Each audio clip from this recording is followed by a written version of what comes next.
Ladies and gentlemen, welcome back into the Don't Get Last Guillotine podcast. I'm your host, Joe Harris. With me today, yet another person who I kidnapped from the league I'm farming for content, Adam Stark of the Honolulu Blues podcast, a Lions centric, of course, podcast.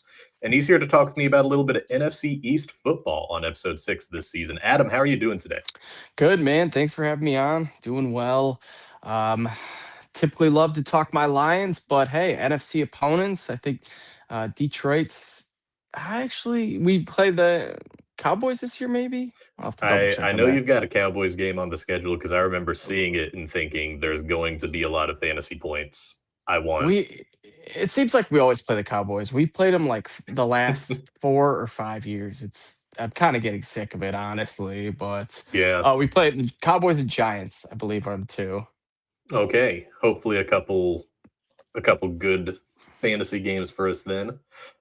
Adam, you as a member of the Fantasy Gazette Memorial Guillotine League, you had a very good season, if I remember right. I Since we've renewed the league, I no longer have the full information over here, so I don't know exactly who you started that week where you went out. But you made it until week 14, an exceptionally admirable performance.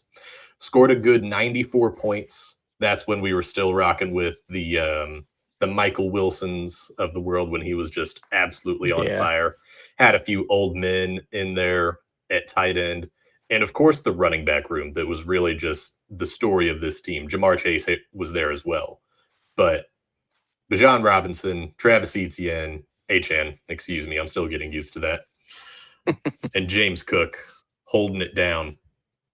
Was there anything you feel like you wanted to have done differently in this league, or did you feel like it was just your time had come Oh and no, there were a couple things that I learned. Akash did. I'm trying to copy his blueprint, and it's mm, more so you try to get through the first handful of weeks, stockpile your money, and yeah, then when everyone's spent their money, you can get a lot of solid players for very good value. And hmm, I think my big purchase was Jamar Chase. He was who I went all out for because yeah, just a diehard Chase guy. But yeah, my draft was actually pretty dang good. I started off with Bijan and Cook, and I think I added Achan um, somewhere in like the fourth ish round, maybe a little earlier or later because it's hmm, 18 guys. So you right. try to factor in It would have been a third round which, pick. yeah. Oh no, Uh, I've got it right here. Actually, he was a fourth round pick for you. Yeah, Okay. And then the other late guy fourth. that helped save my squad was Quentin Johnston. He kind of came out of nowhere Yeah, and gave me a handful of like 15 to 20 point games, just having that little spark early on. And then he kind of slowed down towards the end of the season. But by then I already had, Jamar Chase, some other solid receivers where I didn't necessarily need to count on him as much. right. Yeah, I'm looking at the draft up here right now. For those of you who are watching on YouTube, you can see all of the picks that were made here. But just a very solid, no nonsense start. You take Bijan Robinson at second overall, immediately followed up with the Joe Burrow, which I always enjoy seeing someone take an early quarterback. It's a strong, safe move, especially in a league with a lot of sharp fantasy people. I don't know if we can call all of them sharp fantasy people, but we can at least call some of them sharp fantasy people. The conventional wisdom ever since JJ Zachariason came onto the scene a decade ago has been taking the quarterbacks late. And so, sort of zagging while everyone else zigs. Yeah, I said Yeah, that right. I had to I pause for f a second to I make sure I figured said I that just, right. I figured I just needed someone solid that would, a good quarterback. Cause I knew if I passed up and a run happens, Hmm. I'm getting someone late. And it's the first guillotine league I've ever done, so I was kind of excited, kind of Yeah. experimental. I did pretty well for what I was expecting. Wish I would have made it a little farther, but Bijan just couldn't quite get me there. I wish if I could have just got to week 16, he went Oh, yeah. crazy. He sure did. Um, And yeah, Burrow, he kind of ended up screwing me because he got injured, I think the third week. He And did, yeah. there was a week where it might have been week 1 or 2 where he had like 6 points. So I must have squeaked by with a bad Burrow performance and made it work. And I think I had Goff at one point, Hmm. and Well, overall, it Burrow was had a bad week one, but everyone was entirely safe week one in this league because Ben Cummins just didn't draft a oh, quarterback at all. that's He thought he right. was going to be able to get Joe Flacco late, and he was drafting at one of the turns. And that's why you'll see your round 10 and 11 picks are both quarterbacks because we all like Oh, we that's didn't right. coordinate it, but Yeah, we all we just all picked kind of up just on looked at each other and yeah, it. we're like, I don't want to go out this super early, so I'm gonna, you know, use some late bench picks on guys that, Yeah, at least do something for me. yeah, So I think you had a very good performance, especially with that being your first Guillotine League. You should be pretty excited about that. We'll see what happens this year. See if we get a little improvement. But with that out of the way, we've got four. I was going to say we've got four good teams to talk about. We've got three good teams to talk about, and the Washington Commanders are also here. We're going to kick it off with the Philadelphia Eagles, who last year had way too good of a defense for my liking and had an offensive coordinator who needed to be shipped off to Belize or something to that effect. Because, man, look at that. If you're watching on YouTube, that second half of the year for QB6 Jalen Hurts. He he was always a big time draft target of mine, and he's probably going to be this year as well. His rushing floor is just very solid, and that's what you want out of your guillotine quarterback. You want someone who's probably going to get you a good handful of rushing touchdowns, probably about one every other week, to make sure that you don't have anything dipping below that. Hopefully, at least dipping below that 15 points. And he started the year really strong. What was it in your mind, Adam, that made that fall off in the second half of the year so potent? Not just for Jalen Hurts, but like for the rest of the Eagles. I think it was just, everyone kind of knew it. It was the AJ Brown, Jalen Hurts drama. And I know AJ Brown did put up some respectable numbers just because he was being force fed. But overall, it seemed like that team chemistry was just a little bit off. Saquon had a down year.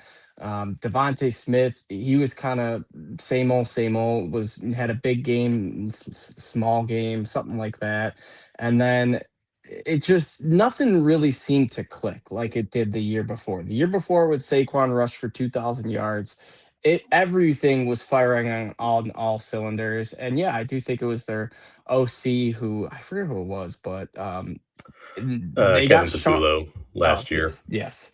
And he just was not a great fit. So now they have Sean Mhm. Mannon, a guy from, the Sean McVay tree.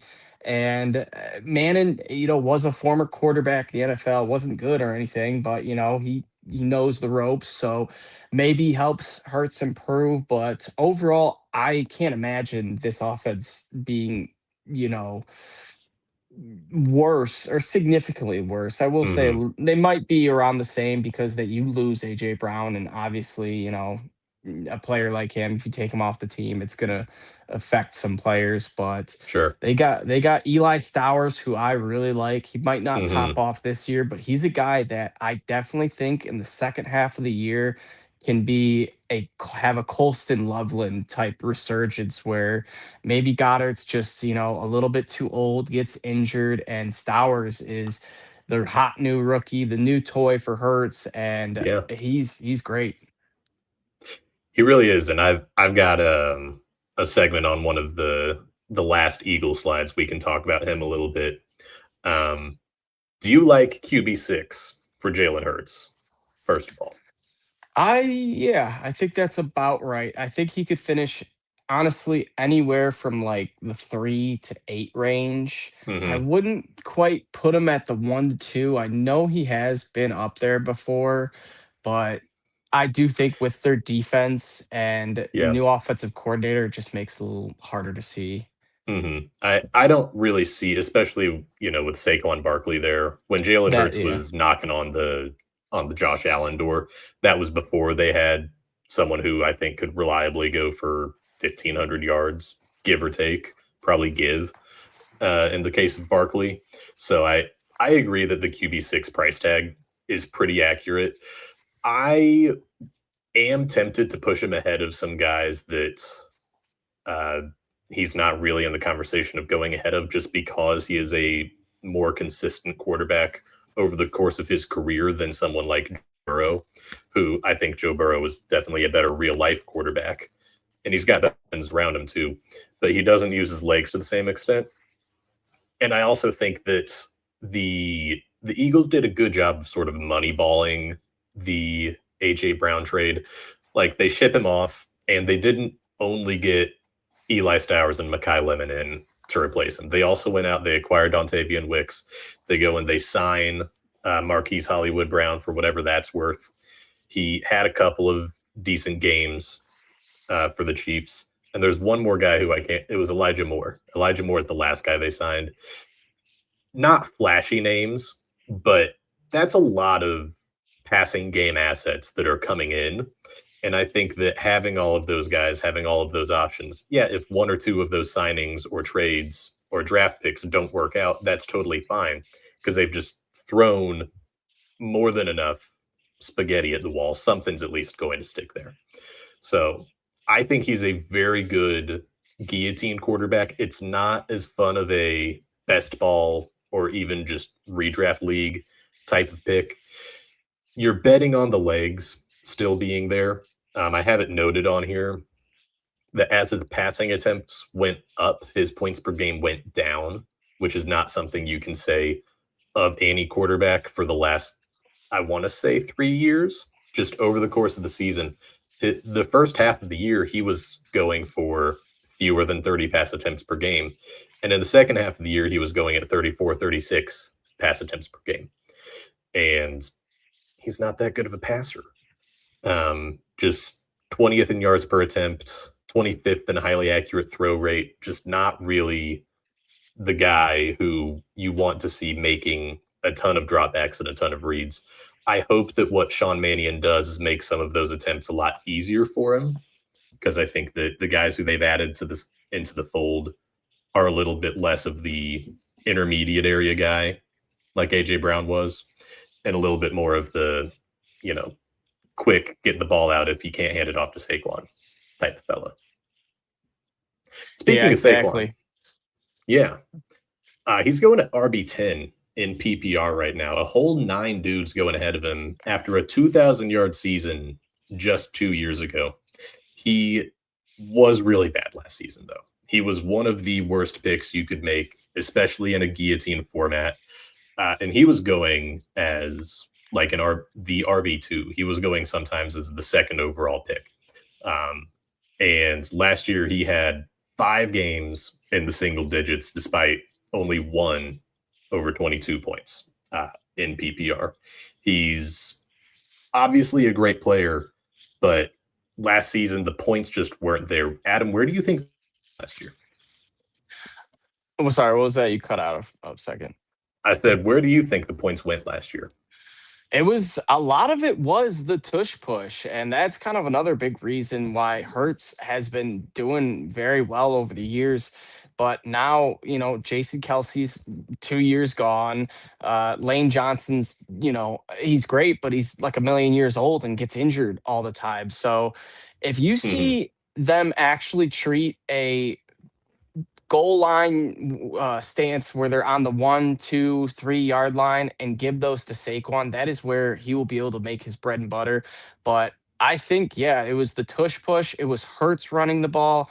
It was the need for Hertz to just, hey, I have to target AJ Brown, or he's gonna, have a fit and it's gonna ruin Sure. the chemistry. Because I think Yeah. Jalen Hurts was just trying to make everything work, and Saquon just kind of was the guy that hurt from it. And Mm-hmm. I do believe that, his value or his pick right now at RB10, It's a weird situation because you look at Saquon and he could either be an absolute slam dunk or he could Hmm. kind of do something what he did last year and just not really be a good pick, but he was, maybe a guy you get at the turn or in the second round, and it's not the worst pick in the world.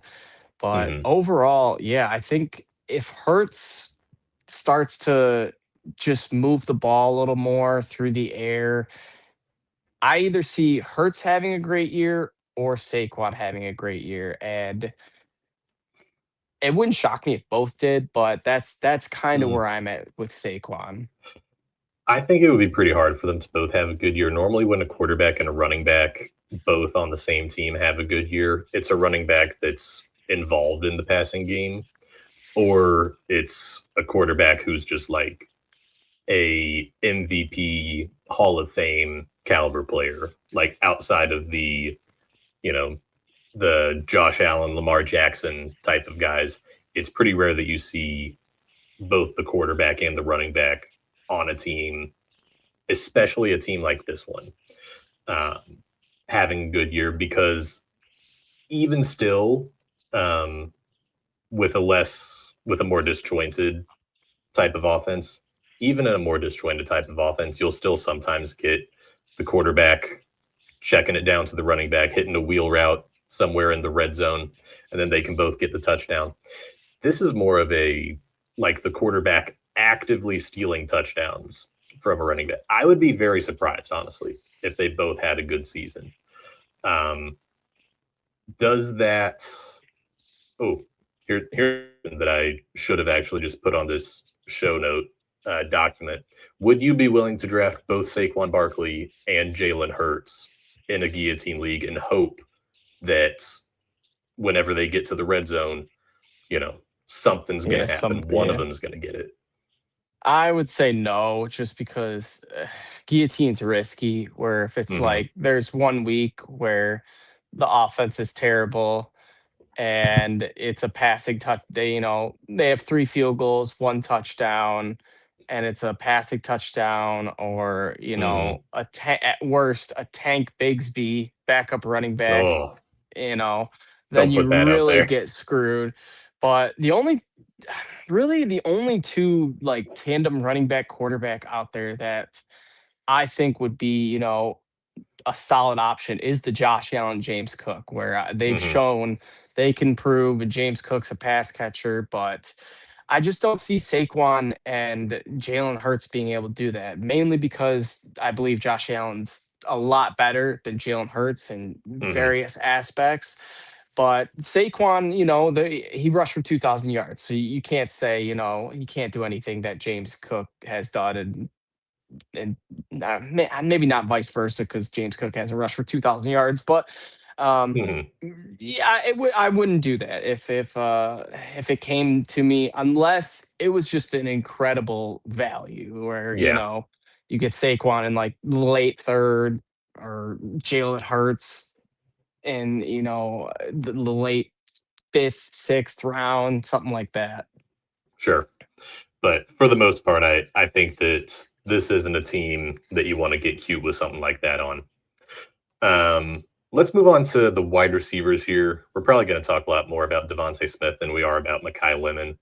Um, he, just like Jalen Hurts last year, he had a great first half, and the second half was rough. The narrative that you were talking about earlier about the need to hyper target AJ Brown, I think that definitely both went into the decline of Hurts and also, of course, Devontae Smith. This is the breakout year. Everyone's decided this is the Devonta Smith breakout year. He's going at wide receiver 13. It's higher than he's ever finished by a good deal. And I can understand why. When AJ Brown has been out, he's averaged 18 points per game over the last 2 seasons. He hasn't had a ton of opportunities to do so, but the volume was very consistently there when AJ Brown was out. And he's probably the second best player on this offense. It's going to be very close, I think, between him and Saquon, who's 30 years old, which I forgot to mention on the last slide, which I don't know if you're aware of this, but if you're a fantasy football podcaster, you are obligated to say when a player is 30 years old when you're talking about them, just so that everyone's aware. Smith was a good separator last season using player profiler data. He was 27th in separation, 28th in route win rate, but that was as a primarily number 2 option. That was when guys were focusing on A.J. Brown. He's always had the air as a great separator for obvious reasons. You see the highlights, you see what he did in college, and it was fantastic. But I worry that the data, which wasn't the best separation data last season, I worry about what that looks like for him this season when he is the focal point of the passing attack, when teams know that, if we shut down this guy, their next best option is like Dallas Goedert, and he doesn't really scare me. So do you worry that as a wide receiver 1 for the full season, it might be hard to keep up his efficiency with the workload that we've seen in the past? Or do you think that, like, it's over, the breakout's here, I'm taking this guy? I'm a little bit in the middle. I think that he will definitely have some breakout games, but yeah, you're exactly right. There are teams that are going to double him, have a safety over top, make sure that Devonta Smith is covered because if they see, hey, this is their passing game, it's Devonta Smith or, Goddard or Makai Lemon or Dontavian Wicks or someone like that, we'll let you guys beat us with those other guys, not Devonta Mm-hmm. Smith. So I believe that a lot of teams are gonna, want to shut him down, and especially if we see Saquon get off to a slow start, and teams are Mm. like, "Hey, his age is showing. He is not that 2,000-yard back that he once was. He's not the Giants running back he once was." If we can shut down Devonta Smith and put up, 20 points, we should be able to win this game. Yeah, I think that I like being a little in between on Smith. I'm definitely not out on him. I found myself drafting him a couple of times because I've been drafting in sleeper draft rooms in their chopped leagues, is what they're technically called. It's a guillotine league. We all know it's a guillotine league. Stop being cute. Um, but he's ranked a lot lower than Fantasy Pros have him, and even that I have, and I'm a little bit lower than the Fantasy Pros consensus. He's going around pick like 40 ish to either the late 30s or early 40s. And if you're picking at the turn, like at the start of the draft, you took a Jahmyr Gibbs or a Bijan Robinson early, this is a pretty good guy to anchor the wide receiver room around. I've got nothing against that. So that's the situation where I want him. I don't want to pay the wide receiver 13 price tag. I would rather let him fall towards the end of the second round of a guillotine draft and then go in on him. Especially because even with the separation stuff aside, I don't think he has target separation. So let's talk his target competition, not target separation, excuse me. But let's talk about that target competition at wide receiver 45, which is too high for someone who's looking into the camera like this. I want nothing to do with this guy anywhere close to my fantasy team. I think he's bringing bad vibes. I would be worried if he's in my wide receiver 2 slot. I don't want him next to my wide receiver 1. I don't want him next to my tight end, freaking those dudes out and causing them to have problems on the field, especially early in the season. Because at that point, I don't think that what's the saying? The itch is worth the scratch? No, that's not the saying. I don't remember the saying. I'm going to be very honest. I don't remember what the Hey, saying that is. that sounded good. The itch is worth the scratch. The scratch I'm is going to worth roll the with the itch. itch is worth the scratch. The scratch is worth the itch. Something to that effect. And I'm glad that Makai Lemon is the first rookie that we're talking about today on today's show. I don't draft rookies in guillotine for the most part. If they fall a long ways and they finally get in line with my rankings, then of course I'll draft them if that's where they are in my rankings. But most sites that people are playing on outside of like actual Guillotine League itself, but like if you're playing on Sleeper, if you're playing on the new ESPN Knockout app, which I haven't yet, I'm going to have to get a league on there just so I understand what's going on over in the ESPN streets. But these guys like Makai Lemon, get drafted way higher than they have any right to be. This is a currently injured rookie, so he's missing parts of training camp. He's spent the last year nonstop, no break, football, football, football, football. He had his college season, and then when his college season ended, he was getting ready for the draft, and then he got drafted, and it was rookie minicamp, then it was OTAs, and now it's training camp, and now he's hurt because he's been playing football for 365 consecutive days. It doesn't surprise anyone. It's really hard to do all of that and then start, the first month of the NFL season playing good, scoring a lot of fantasy points. And I'm going to say this about a handful of rookies, but I'm going to say it in a shorter period of time when we get to talking about those guys, because I think I've made my point. This is probably just a guy I'm letting other people draft. Where do you find yourself landing on Makai Lemon? I kind of agree. Unless especially the guillotine, I agree with you. Rookies, you got to pass up just because you need production now. A lot of the times, rookies are kind of eased in. They don't have the chemistry yet with their quarterback or offensive Mm-hmm. coordinator. I mean, there is certain exceptions, like obviously Jeremiah Love, Ashton Genty, guys like that, Bijan Gibbs, where they're going in the top 12. You see they have legit insane talent. But Makai Lemon, I know he was an early first round pick. I think like 13, 14, 15 around there, something. Uh, Yeah, and he was like it, 16, 16. a little Okay. So after Ty Simpson, because the yeah. Rams decided that they Yep. wanted That's, Ty yeah. Simpson and not Makai Lemon, which was awesome. He is a guy that mainly in redraft leagues is going to get possibly dropped early just because he's doing nothing. Maybe he's dealing with the hamstring injuries and injured still.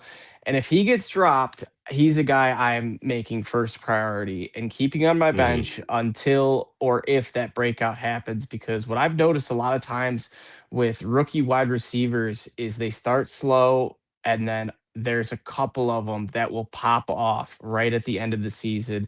And the two that really, made me buy into this strategy was Jamar Chase, who kind Mm-hmm. of that's kind of a bad example because it's like, oh, Jamar Chase, how of course he's going to be great for your fantasy team. Justin Jefferson was another one, and Amon-Ra St. Brown was the real big one. St. Yeah. Brown helped me win my one of my all my high school friends redraft league that I had been trying to win for like 8 years. They all knew me as like they called me the fantasy guru because I was the one that loved it the most, and Mm-hmm. I had yet to win it. And it was St. Brown that helped me win it in Yeah. his rookie season. He just popped off with Goff. So in redrafts, I like rookies. I like taking shots at them with later picks, or if you could find them on the waiver wire, or if they're the exception of like the Jeremiah Loves, the Malik Nabers, guys like that, where they're just Mm-hmm. drafted so high that their draft capital is going to force them production on the field. Yeah, if a guy's like a top 10 pick in a strong draft, I think it's a lot different. Especially at the running back position too. Like obviously Jeremiah Love and Jadarian Price, because Jeremiah Love is so good. He's still worth drafting later than average, but worth drafting. Jadarian Price just has no one around him to take the carries to the point where I don't really care that it's rookie. You can't really say the same thing about someone like Makai Lemon. There are really good players around him. He is currently injured. He is currently missing time that he really needs to be building up opportunities with his quarterback and with his offensive coordinator, as you said. But I think the biggest thing for me is, and I have it on the slide here if you're watching, I've got all the players who are going immediately before him and immediately after him. And outside of Aaron Jones, who I think might just be super duper chopped and cooked, and George Kittle, just because I don't know if he's playing week one, I think everyone who I have put on this screenshot probably needs to be going ahead of Makai Lemon in a Guillotine League. He is sandwiched between 3 MVP awards. Patrick Mahomes going right ahead of him and Matthew Stafford going right behind him. Those are obviously much better Guillotine picks than Makai Lemon. You've got Bo Nix going off ahead of him. You've got a Jared Goff down here a little bit below him. quarterbacks that are going to be reasonable, consistent. You know what you're getting out of them. I definitely want those guys on my team over a guy like Makai Lemon. I think we've belabored the point maybe a little bit too much. So for that reason, we're going to move on to tight end 13, Dallas Goedert, who caught 12 touchdowns last season, which is absurd. Wow. That is twice his previous season high. Dallas Goedert, for his entire career, has always been actually, he didn't catch all 12. I think one or two of them were rushing touchdowns because we just really hate Saquon Barkley on the Eagles. But like for his entire career, he was this guy can't score touchdowns type of guy. And then last year, it just didn't matter. So Goedert comes much later in the draft than Makai Lemon, than Devontae Smith, than anyone else that we've talked about so far. So if you're a Eagles offense, Sean Mannion believer, but you didn't want to pay the earlier price on the first three guys and you were out on Makai Lemon, Goddard's a pretty good place to start, especially if you're rocking with a late tight end build, which is normally what I make happen when I'm doing a Guillotine League. He's in a pretty big dead zone. There's a lot of, kind of meh tight ends going around him. Xavier Worthy is going right before him, who might be the worst player in the NFL pound for pound because he doesn't have that many pounds and he's really bad. There's no more A.J. Brown, who's been the primary offensive red zone threat. And I think it's very realistic to expect Goedert to obviously not catch 12 touchdowns, but would we be surprised if he caught 8? Probably not. Yeah, with AJ Brown out, it wouldn't shock me, but yeah, 12, that was surprising. I didn't expect him to have that many. I know he had a bunch of those little Hurts would fake the handoff and do the little flip inside, the little shovel pass touchdown. Right. But it just goes to show that, maybe they do want to get him more involved. Maybe they will want to use him.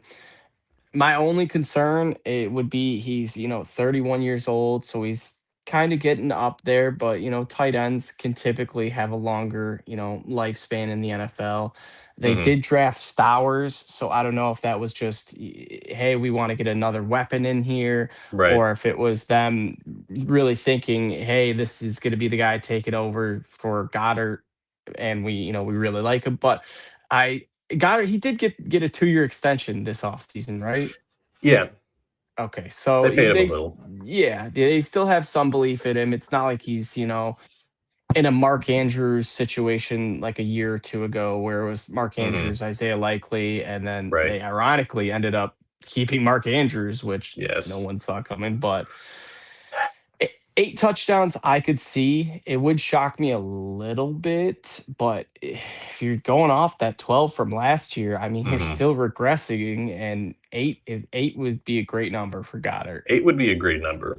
I think that the thing that pushes Dallas Goedert up the board for me a lot is that his current rankings are with people having in mind that they did go out and draft Makai Lemon. And they did go out and draft Eli Stowers. And those are both talented players who, in a vacuum, I like. But I don't think that either of them are starting the year especially strong, as we already talked about with Lemon, and we can talk about in a second with Stowers as well. But the fact that they're there still leaves the taste in the mouth of other people ranking Goddard. I think tight end 13 is probably a good deal too low for him. To me, I think he's a lot closer to the Travis Kelce, George Kittle range, because look, at tight end 13 or tight end 10, wherever I end up with him, this isn't a guy who's starting the full season for you. There's no situation where Dallas Goedert starts the entire 18 weeks of fantasy football. He's going to start, 9 or 10 of them, most likely. And in those 9 or 10 weeks, that's what you're drafting him for. And the rookies aren't going to play as much of a role at that point. And he's going to have the better connection with Jalen Hurts because he's been here for Jalen Hurts' entire career. And he's a player that gets you off to a good start. And late in the draft, That's what matters. You don't draft for, oh, well, he's going to fall off later. If he falls off later and that's bad for you, then you've just done really well. If Dallas Goedert falls off week 10 and you're mad about that, that means you survived until week 10. And that's good. That's a great draft pick. This is the Eagle that I'm probably the most excited about, truly. It's between him and Hurts has to come at the right time of the draft. But Goddard is available when I am looking for a tight end. And if I'm drafting on sleeper, which I am for most of my leagues, and I've gotten some early Devonta Smith, then I like him even more because then you've got that steady floor between the two of them, so that about every time Jalen Hurts drops back to pass, half the time when he releases that ball, it's going to go to one of your players. So this to me is the best pick at value so far that we've talked about today. All right, let's talk about some scrubs for the Eagles. You've already mentioned Take Bigsby going at running back 51, who seems to be, by all camp reports, a real handcuff to Saquon Barkley. And I think he gets some week one work. I think if the Eagles are blowing someone out, then Tank Bigsby might be able to, hammer it home for the last quarter of the game, and they give Saquon some work or some time off, not some work. So, yeah, I like Bigsby. Do you have anything in particular you want to get to on Bigsby? Not really. I agree. I think he's one of the better handcuffs out there if you're a handcuff person. I think Mm-hmm. Bigsby, it kind of fits the profile. Saquon has had some bad injuries. He's 30 years old. The Eagles are a team that can, win in garbage time or earn garbage time because they're Yeah. winning so much, I guess. Mm-hmm. And yeah, I do like Bigsby as like a solid handcuff as opposed to, some of the other guys out there like I'm trying to think. DJ Giddens, Yeah, um, yeah, Jordan exactly. James. Yeah, yeah. So he's a solid handcuff is kind of where I'm Mm, at with Bigsby. sure.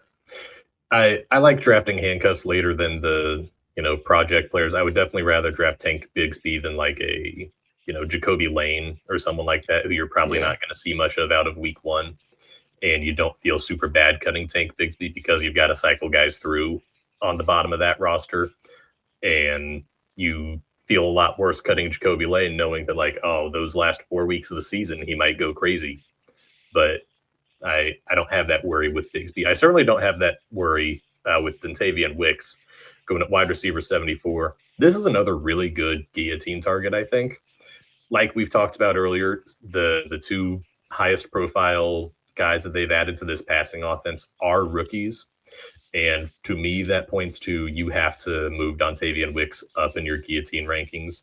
This is someone who's going to have probably a better first half of the year than a second half of the year. And I like him. Like he's been doing really good stuff at training camp by all reports, and so he's played well in the past. He was on a really crowded offense with the Packers. This offense, at least to start the year, feels less crowded. He's probably going to be starting in two wide receiver sets for the Eagles, and it's rare to get someone like all the way down at wide receiver 74. The thing I would say, sort of counter to that, is he has hands made of stone, and his entire career has been very up and down in terms of when and where he scores his fantasy points. Last season, 40% of all of his fantasy points came in one game, which is hard to do. That's so hard to do. Do you have any That thoughts on is Wicks? um I I almost want to view him as like a Quentin Johnston type player where Mm-hmm. he's just overlooked. No one's thinking about him. I know Quentin Johnston had a lot of hype. He was a first round pick Yeah. and kind of seemed to be a bust. And who knows now? We'll see one more year, especially with McDaniel over there. Mm-hmm. But Wicks, yeah, he was in a crowded room where there was no true alpha. There, it seemed like everyone was, a B receiver or a good wide receiver too. And especially with Makai Lemon not practicing, Wicks could definitely carve out a role. And get some more reps with Jalen Hurts. And it really just boils down to, if Hurts likes him, then he will Mhm. have his opportunities until Makai Lemon forces his way into, Yeah, this lineup. totally. I think at wide receiver 74, you're not drafting someone who you even need for the first half of the year. You're drafting someone who is going to go on your bench and might do something cool and flashy, and then you might start him in your flex for like 3. And I like that for Dontavian Wicks. I think he can do something cool and flashy and have good rep participation and show you that he has a decent rapport with Jalen Hurts, especially with both the starting wide receivers or both the higher ranked wide receivers sidelined. So he feels like a good late round dart throw. Don't take him from me in the Fantasy Gazette Memorial Guillotine League draft that is ongoing right now. And then we've alluded to him a couple of times throughout the show. He's been lurking in the shadows. Eli Stowers. Tell me why you like Eli Stowers so much, first of all. I'm a big Stowers guy. Couple of reasons. The first one's going to sound silly. The second one's going to make a lot more sense. The first one is I'm a big college football player, love the video game. So when he was on Vandy, they were my favorite team to play with. I would just constantly feed him the ball. He was an absolute beast. I did You're right. dynasties with It does Vanderbilt. sound silly. He was great. So that was where my love for him came from. And then that season, he ended up winning the Mackey Award. And if you look back at the last 5 Mackey Award winners, it's like Tyler Warren, Mhm. Trey McBride, uh, Brock Bowers is one of them. Brock Bowers. Yep. There's like the last 4, I think, are probably like the top 4 or 4 out of 6, picks for the tight ends right now. So I Wasn't Ben do think Sinnott also a Mackey Award winner? he might have been, but when I looked up the list, it showed from 2021 and on, and then Sinnott might have been right before that. So that was why, yeah. So, but Sinnott was another ironic guy. Okay, But no. yeah. Trey McBride beat out Ben Sinnott. Brock Bowers won Oh, it okay. twice, and it was Kyle Pitts before that. So- Okay, okay. Yeah. So that feels better. you get some, Pitts is probably the worst out of there, and even Pitts, Mhm. maybe you could kind of compare him to Stowers. Pitts is probably not probably. Pitts is more athletically gifted than Stowers, but Stowers does have some wheels on him, and Yep. it could definitely make a name for himself, especially in that offense. Jalen Hurts loves tight ends. If Goddard were to go down, I think that Stowers would be a solid pickup. Mhm. I just worry that by the time Eli Stowers is good for fantasy football, we are too late in the season to really start him. Like I think that by Yeah, week 12, he might be good and you might feel confident starting him. And by week 12, there's like 8 dudes left in your that's a league. great point. Yeah, yeah. And so that to me, this is someone who gets drafted very similar to Colston Loveland last year, but I don't think he's as good as Colston Loveland, where by the time he can produce enough points for you, you are not confident enough in him scoring points to start him over the, you know, the Trey McBride, the Brock Bowers, the Kyle Pitts, who was really hot down the stretch last season, the George Kittles, just guys who Laporta, you've seen a yeah. lot more out of, guys who you've seen the entire season be relatively consistent. And then it's like, do you want to roll the rookie dice? Probably no. You've probably put yourself in a better position than to need to start him. And so for that reason, I just don't think he is a guillotine draft pick. But we're going to go ahead, move on to the Dallas Cowboys, and we're going to go ahead and move a little bit faster because we had a lot to say about the Eagles. There were a lot of fun players to talk about on the Eagles.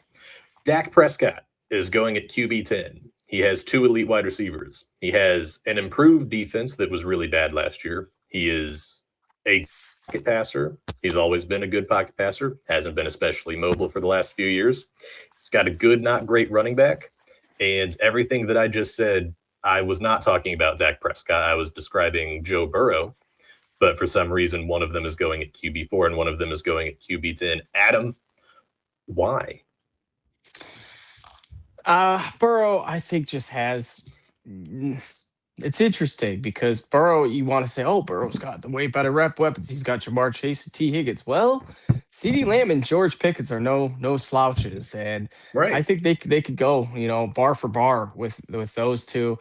Honestly, they're very similar built offenses. You got two elite wide Hmm. receivers, a good, great at sometimes running back. Yeah. Uh, Burrow and Dak they can run it, but they choose not to. Hmm. Both, have shown some inaccuracy. That's a great comp. Dak to me, he's an interesting one because it seems like he's real up and down. Like he'll have phenomenal games or he'll just be out of it. And for the Yeah. most I think you part, could say the same of Burrow. they're very similar quarterbacks.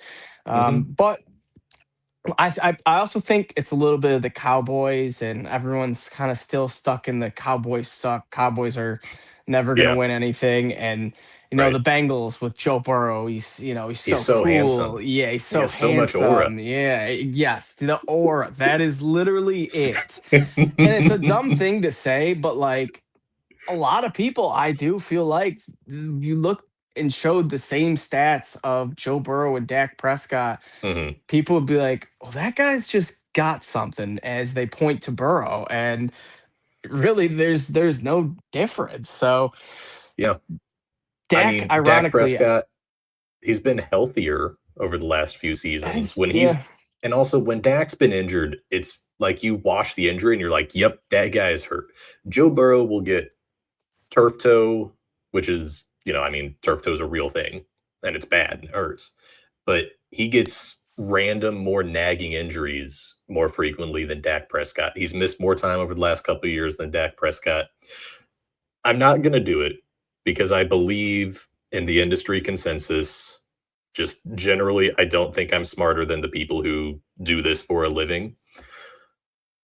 But I might rank Dak Prescott ahead of Joe Burrow for Guillotine League for that purpose. Because like Burrow's gonna have his 50-point game, maybe, or a game where the Bengals score like 40. But at the end of the day, I think that Dak is probably more consistent game to game, and you're getting him at such a great price right now. QB10 is kind of insane. He was second in the NFL in red zone pass attempts last season. Only Matthew Stafford threw the ball in the red zone more than he did. And I yet he only think if you threw can hear me, I think your audio cut out. did mine or did your I saw something happening with your do you hear me right now? Let's try this. We might be having some technical difficulties. We're probably not having that much of a technical. Yeah, Adam's gone again. We're gonna we're gonna let Adam figure out what's happening over there, and I'll keep talking about Dak Prescott, who I love drafting and I keep drafting. Like I was saying earlier, he was second in the NFL in red zone attempts last season. Only Matthew Stafford threw more, and he was still at I mean, not below average technically, oh, okay. Adam's back. Sorry Add about that. Adam. Yep, there we go. We're all good. Made the swap. Adam for Adam. Um, I don't know where you lost me. I was just talking about the Dak Prescott touchdown rate last season being only 5%, even though he threw a ton in the red zone. That feels like something that has to go up. QB10 feels really close to his floor to me. I kind of agree. Yeah, Dak's a guy that has posted, top three numbers multiple times, but I do think he's a very safe quarterback this year, especially with what we saw. Honestly, it really depends on Ceedee Lamb and George Pickens. If those guys, Mhm. you tell me they're playing 15 plus games, then I will guarantee you Dak Prescott's a top 5, 6 quarterback. But Yep, it really just depends on. I'll even throw in the offensive line too. I know their offensive line has been a sure. little bit of a turntable. Obviously, they made the big trade, sending Micah Parsons out, got Quinnen Williams, and I do think their defense is still solid, but I don't think it's, anything like, the Eagles or, Hmm. some like the Patriots where they have a true, elite stud in the secondary. And don't get me wrong, Quentin Williams is elite, but he just is more of a run game stopper, I believe, as opposed to like a lockdown cornerback, a lockdown safety, or an Hmm. elite edge. Yeah, he's really good, but he is not a great pass rusher. Even as far as interior pass rushers go, there's a lot of guys, Chris Jones, maybe a Cam Hayward, maybe Aaron Donald, who unfortunately is probably coming back to play for the Rams. It's unfortunate for everyone who's not a Rams fan, I suppose. I live in Missouri, and so a lot of people around here hate the Rams because Oh, they left St. Louis to go to go to oh. LA, which I mean, unfortunately, it seems to have worked really well for the Rams, so it's hard for me to fault them. I'm a Chiefs guy, thankfully. I can't imagine growing up, first 12 years of my life being a Rams fan and then they just dip like they have for like they've done to some of my friends. So I've gotten off topic. The point is, Dak Prescott at QB10 is probably a ridiculously good quarterback value. And I've said that about a handful of guys during this offseason series. And for that reason, I'm probably going to be a little bit more okay with waiting on quarterback than I have in recent years. Unless it's a league that I am like specifically farming for content and I definitely don't want to go out in the first month, then I will just take Josh Allen and not think very hard about it.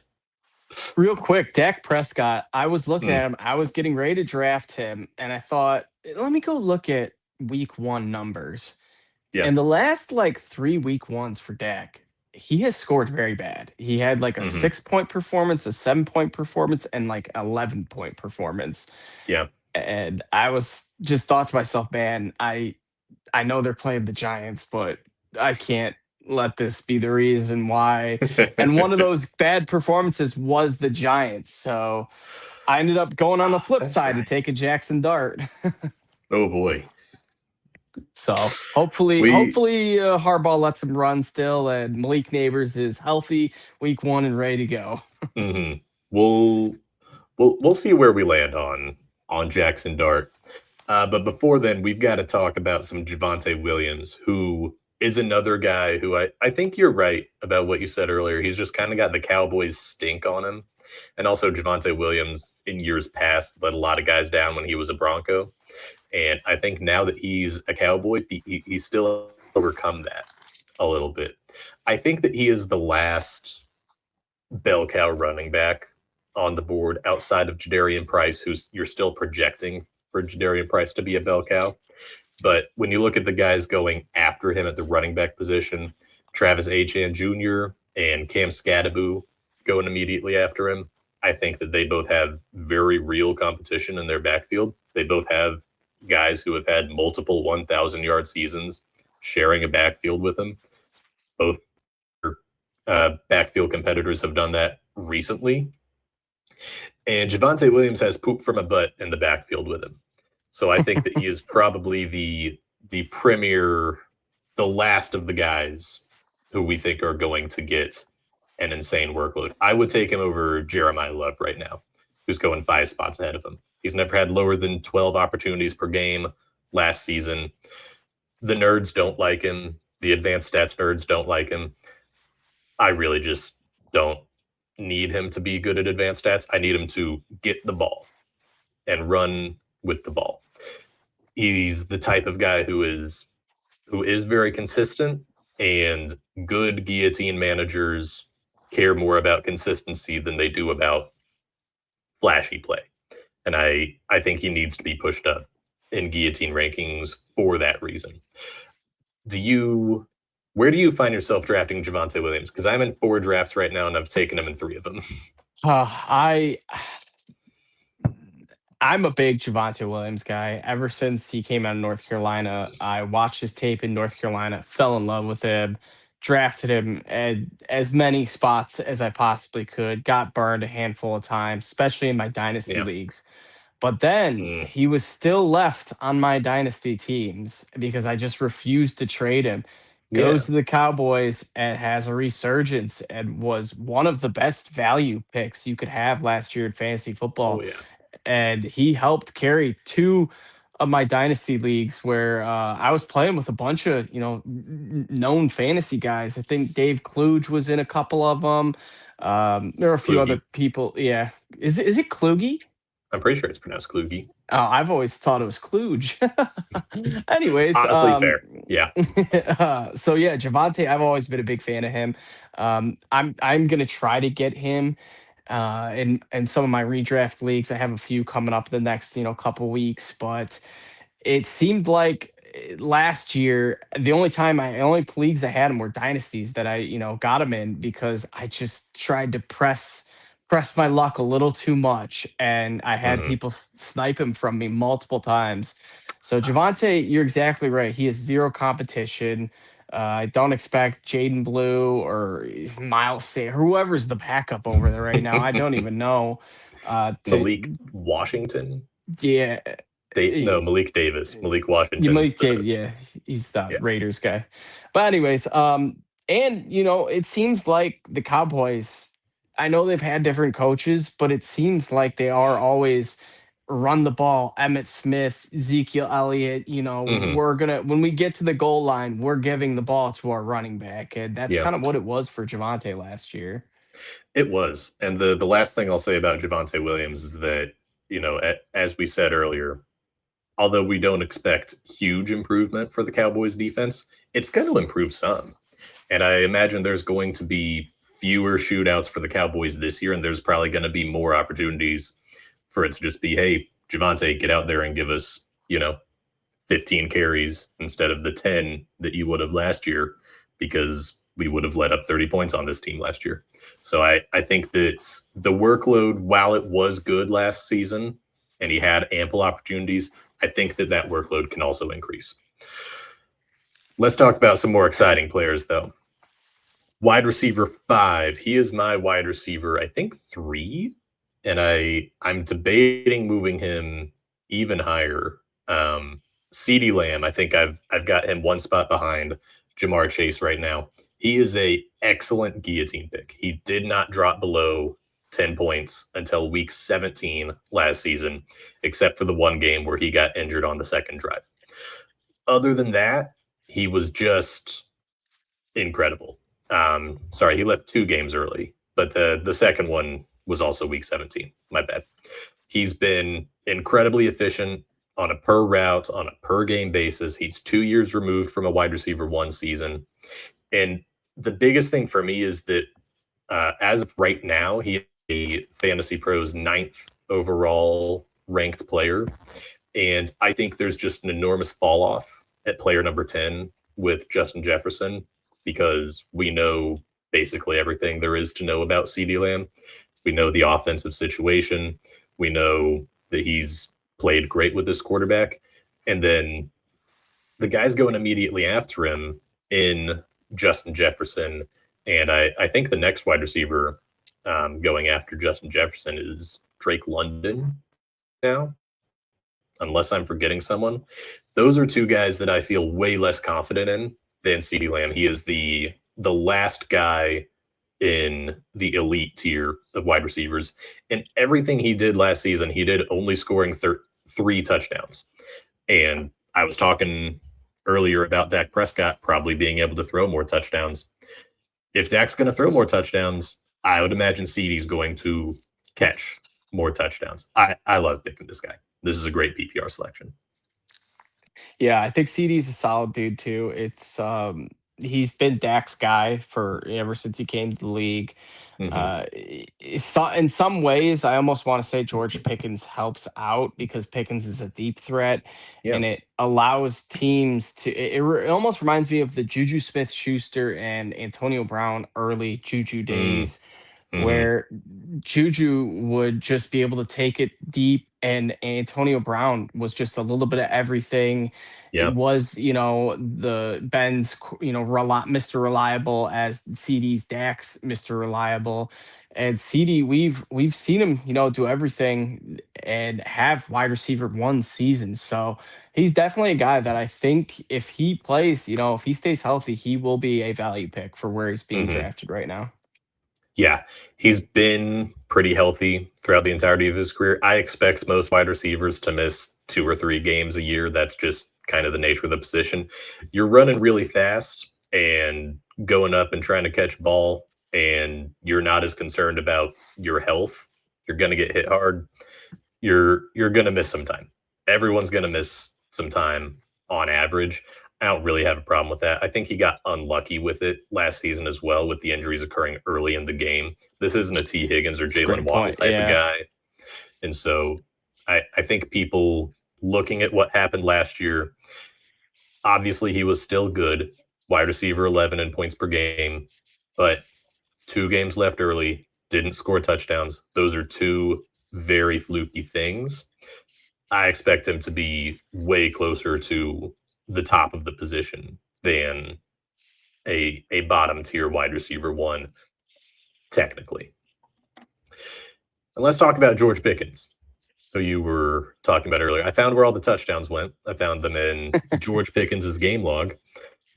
Good Lord. He was nuclear last season. His last 4 games were not good.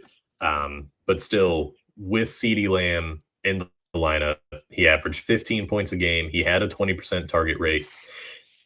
That's reasonable for wide receiver 10, 15 points per game.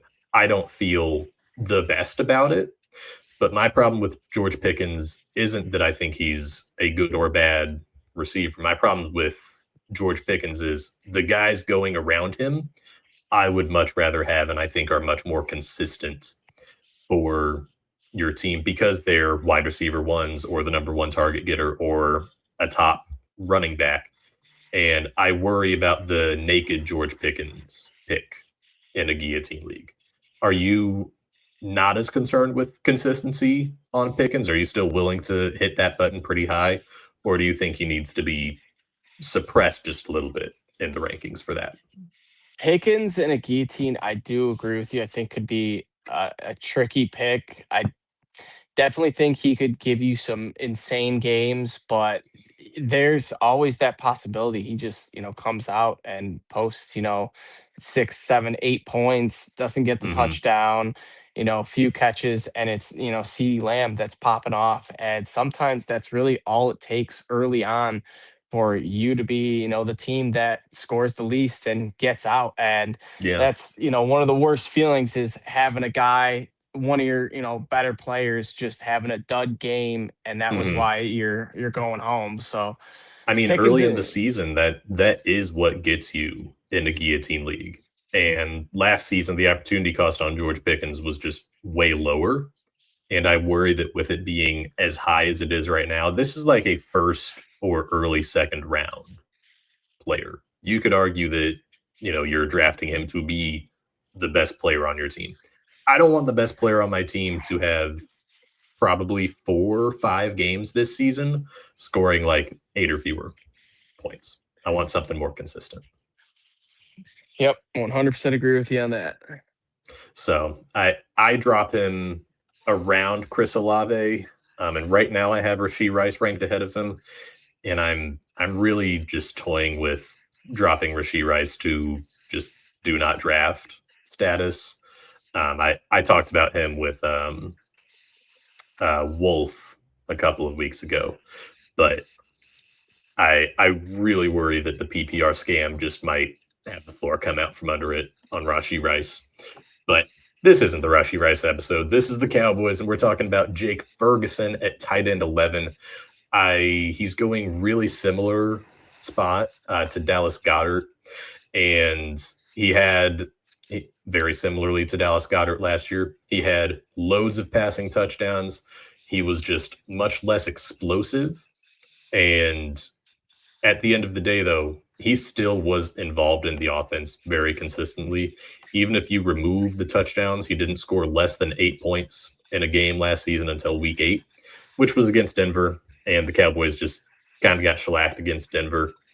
And he also, I think, gets a good discount because he left a bad taste in the mouth in the last month of playing football. Most of the Cowboys left a bad taste in the mouth in that last month. The offense just kind of stalled and slowed out. I think that tight end 11 is pretty reasonable for Jake Ferguson. I narrowly prefer Dallas Goedert just because I think that they're both early season plays, and I think Goddard has a better early season setup. But there's still nothing wrong with this pick. Where do you see him in the Goddard? He's going right around Goddard, Likely, and Andrews. How do you rank that group of 4 tight ends? I would go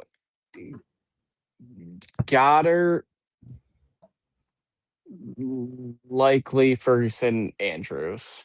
Okay. But they're all very similar type Mm-hmm. players.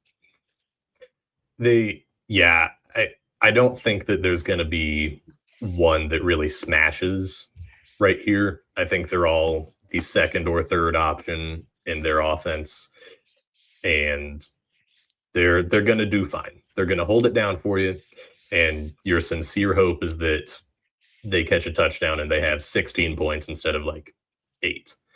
But at the end of the day, if they're just getting you 8 points, you're fine.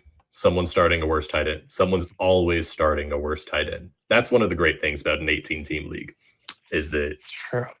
someone's tight end is going to score exactly 0 points. All right, let's talk about some Cowboy scrubs. Obligatory, have to mention that Brandon Aubrey is drafted way too late. If you play in a Guillotine League that has kickers, you should probably just suck it up and draft him like in the top 100, 120-ish picks. I would take him over my last flex, or maybe even take him over a flex, because you know that he's much better than everyone else, and you're going to cycle through your flex really quick. And you also don't know that your flexes are going to be good. Your flexes might suck. Like, there's a reason that those players are being drafted outside the top 100. Not all of them are going to be good. I would rather just draft someone that I know is going to be good. That's the only time I'm talking about kickers on this show, probably for the entire remainder of the offseason, because almost no one plays in leagues with kickers unless your friends I still have a redraft settings. league that my friends are adamant of keeping kickers on, and there's one guy that always loves to draft Brandon Aubrey way before I plan on drafting him early, and he just drafts him absurdly early, and it always pisses me off each year because I just can't ever get the right kicker, and it's enough about kickers. Yeah, one of my oldest running Guillotine leagues, we still do kickers because I'm a man of the people and I believe in democracy, even as commissioner. And they vote kickers still. Oh. Yeah, no, they keep voting kickers specifically because it pisses me off. I'm 90% certain that their reasoning is Joe doesn't want there to be kickers. We're going to leave the. I know for a fact that at least 4 of them, that is their express reasoning for it. But I'm looking at you, Alex Boren. Okay, we're going to move on to the previously mentioned Jaden Blue and Malik Davis, also holding down the backup running back slots. This is a pretty good price to get backup running backs on a high-powered offense. RB 68 for Jaden Blue and RB 83 for Malik Davis.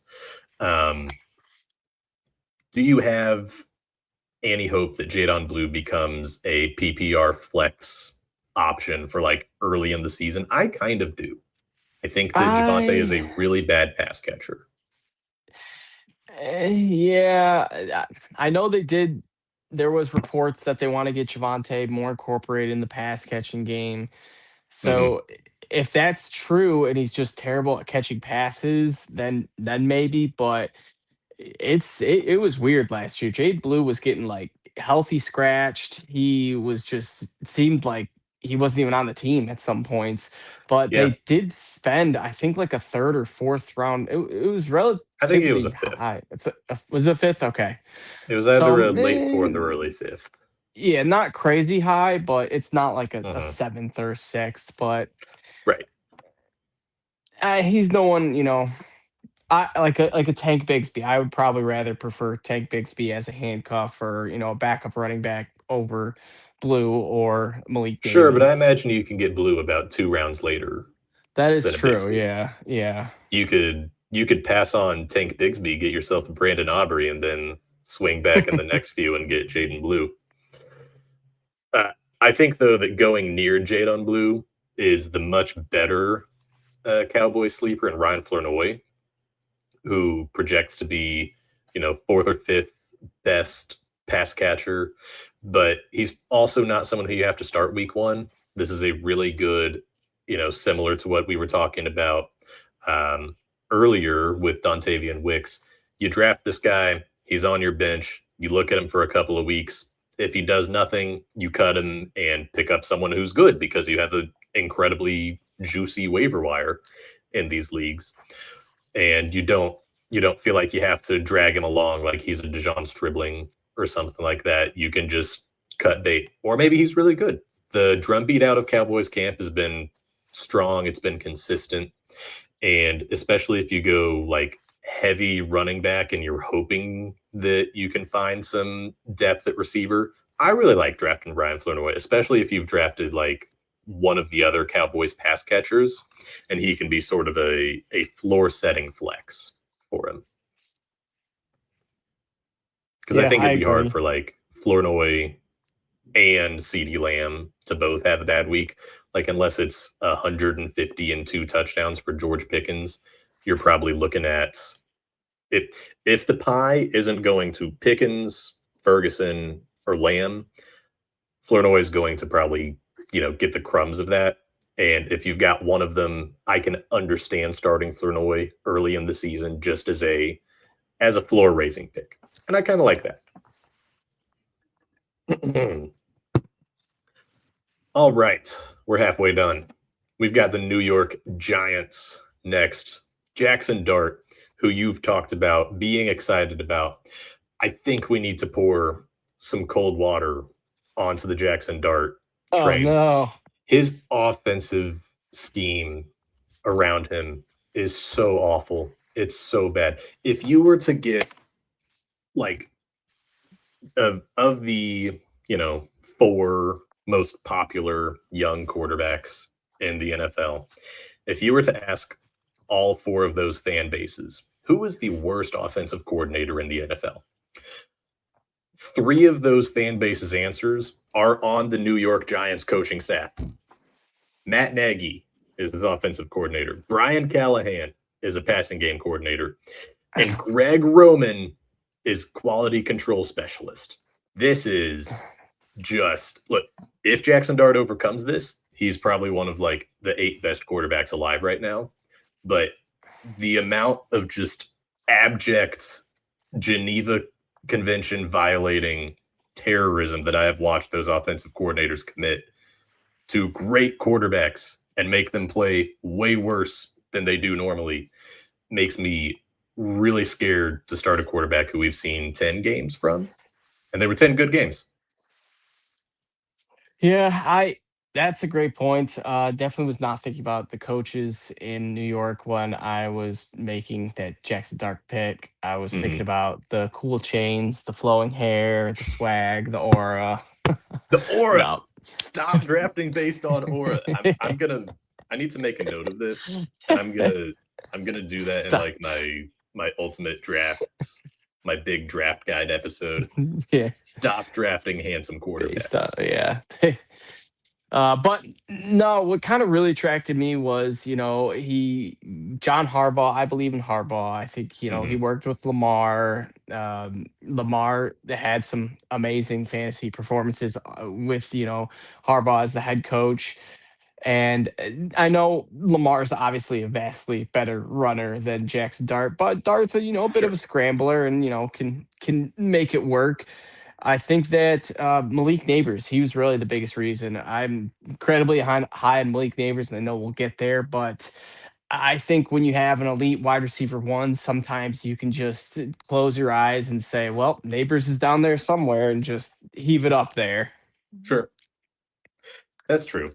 And the other thing I will give a lot of credit to Jackson Dart for is he was very consistent last season. He only had one game below 13 points, assuming you exclude the game that he played against Minnesota, which I'm completely willing to exclude because he threw like, I don't know, 18 That times was in the that game. weirdest game ever. Ever. And no one started him. No one in their right mind was starting Jackson Dart in a Guillotine League.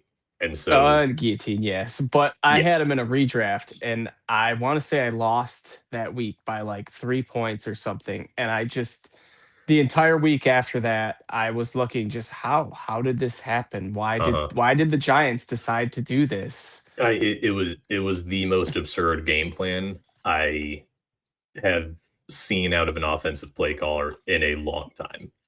And like with all of the things I said about Nagy and Greg Roman and Brian Callahan, none of them would ever do something like that, for what it's worth. So I don't know. Maybe There's that, maybe yeah. he, So right. Maybe he can continue to be a really strong floor play. I worry that the rushing comes down. He had 9 rushing touchdowns last year, which was tied for second most in the NFL among quarterbacks.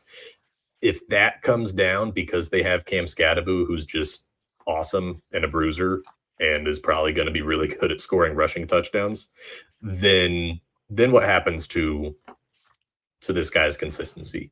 Because you needed those rushing touchdowns. Some of those weeks where it was a bad passing week, like I think it was New England. He didn't have any passing touchdowns, but he got into the end zone on the ground once and made it a respectable game. I think that's also a lot of where his fantasy points per dropback production comes from. Like when they still count rushes as dropbacks. And so when the guy scrambles, and if Harbaugh is not as much of a fan of that, if they want him sliding more than banging some dudes on his way into the end zone, then I do worry about QB 11, especially because I think there's really consistent guys going after him. Like he's going before Matt Stafford, he's going before Patrick Mahomes, he's going before Jared Goff, he's going before Bo Nix. how I looked at it was he's playing the Cowboys week 1. I do think they Fair. take on the Rams week 2. So They do. I'll have to have a backup plan for that because there's no way I could start Jack, especially if Aaron Donald comes to town. They say he has a special announcement on Thursday. Oh, can't imagine what that'll be. Yeah. He announces a podcast. This is all just a big elaborate build-up so that he can challenge the Kelsey brothers to the best retired NFL players podcast. That would actually be incredible. It's like gets another guy, some other veteran. Calais Campbell retires finally because I'm pretty sure he's still on a roster or something. They start a podcast. The defensive tackles versus the offensive lineman and tight end. That'd be good. Hell yeah. That's what I'm really hoping for the Aaron Donald announcement. Also, too, I got to grab my charger and plug my phone in. So I will be camera off, but it's still on if that's cool. Okay. Sounds good. I'm going to talk about Cam Scadaboo for a second then. All right, let's do it. So, as I said earlier, a bit of a bruising type of a guy, but he was really good in the passing game. He had, I think, 3 of his 7 starts. He had more points from his passing production than he did from his rushing production. He was always above double digits after he took over, but again, only 7 real starts there. So you do have to take that with a bit of a grain of salt. He obviously starting the year, the health concerns are real. They exist. I'm concerned. And I also don't trust him to not get injured in a cataclysmically stupid way. Like I could absolutely see him just deciding, I'm doing a backflip after I score this touchdown, and backflipping into Jackson Dart, and then he tears his Achilles, and Jackson Dart's carotid artery gets punctured by his cleat. and they're both out for the rest of the year. And I don't think you can say that of any other running back. I think the last player that you really could have said that about was Antonio Brown. And I'm scared. I'm scared for that reason. I'm a little bit scared of Cam Scadaboo. I think most people, if you meet Cam Scadaboo, you would be scared of him for a handful of reasons. And at the end He's of the just day, I worry that he's out of brain cells halfway through the season, and I need a new running back because his turned to mush. he's just got those like crazy eyes, crazy mentality Yeah, where I get, his MO and head down, run first, run through brick wall. But there comes a point where, concussions are a real thing. And if he's leading with his head and you just lean contact to get in contact to the head, he's going to start to pile up those concussions. And hmm the NFL doesn't take that lightly. It's you're no, out one full game, sometimes two, sometimes three now with all the protocols you got to yeah, pass. And Scadaboo is not the brightest guy, so he may be able physically and mentally to pass a protocol test, but not the brightest guy and may right. fail a test. He might be So perfectly healthy and fail the concussion protocol exactly, test. yeah. So Wouldn't put it past him. Um, he he was just incredible last season when he was on the field, when he was starting. He had a 46% route participation rate, which is pretty good for a running back who, again, profiles the way that he does. And I know we joke about the concussions and stuff, and it's funny to joke about the concussions with all due respect to Cam Scadaboo. But we're a year or 2 years, I guess, removed from multiple people believing that you were gonna see at least 4 or 5 games a year missed by Chris Olave because he was just always concussed. And then Chris Olave played all 17 games last season, and Chris Olave was pretty awesome last year. he was a great value. So I think that concussions are just a little bit more fluky than we're making them out to be. It's really funny to make them out to be less fluky. Cam Scadaboo's a fun player to talk about for that reason. But he is still coming into the season currently injured. This is someone we're going to have a better ranking of a month from now when more guillotine drafts are happening, thankfully, than we do before the first preseason game. I know. 100%. Yeah. But you said earlier you were excited about Malik Nabers. You said before the show, when I asked you, is there any player that you definitely want me to ask you about? You said definitely we want to talk about Malik Nabers. He's going at wide receiver 16. As of right now, this is too cute for me. I'm passing on him. I've passed on him in every draft I've been in so far because the chance that he just does not start the season exists, and it's higher than anyone else in the top 50 that he is not playing week 1. Guillotine drafts are not it's not a format that heavily rewards you for having a good draft. It rewards you a lot more for being consistent throughout the year. It will punish you for having a bad draft. And if you're second, maybe third best player, I see him mostly going in the leagues I'm in. I see him going in the second round, mid to late in that area. I don't think I can bring myself to click the button here. I don't think that the reward is worth the 20% chance of him not being there week 1. He's almost like you're going all in. You're Yep. pushing your chips to the center. And I agree with you. There's definitely a chance that, he does miss week one. But if he does play week one, that tells you all you need to know about his Mhm. knee, the ACL, the MCL, that it healed great, the rehab, the medicine, the new science, technology, whatever you want to look at, has really, changed and worked a lot better for some of these guys. And I think that for guillotines, yeah, he's really like an all in because if he hits, Mhm. he could be a home run. And he's a Yeah. guy that I tweeted this out probably a few weeks ago. Just a random thought I had where I think he has a realistic chance to finish as the wide receiver one overall. And I know he's in a tricky offense. He doesn't Mhm. have, an elite quarterback. Obviously, he's got the tough coordinators, but the talent is there. He has all the talent in the world, Yeah. and he's shown he can make those insane plays. So if he really earns that trust of Dart, where Dart's just in any panic situation, I'm throwing it to Neighbors, then that is Hmm. where he could skyrocket in value. So yeah, I think for guillotine leagues, if you want to take the risk, it could be a big risk because if he doesn't play, you're out your second round pick, which, like you said, is huge. Hmm. You'll have to have someone, go off or have a lucky late round pick that emerges that catches a touchdown pass or a 50-yard touchdown pass and just pops Yeah. off for you to escape. But overall, Neighbors, he's a guy that I'm really willing to risk, and I wanted him so bad to fall back to me in that second round, but I had the 14th pick, and I kind of knew he wasn't going to come back to me, and I think he made it all the way to like pick 26 in Hmm. the Gazette League around there, so it was a little close, but if he was there for me, I would have taken him.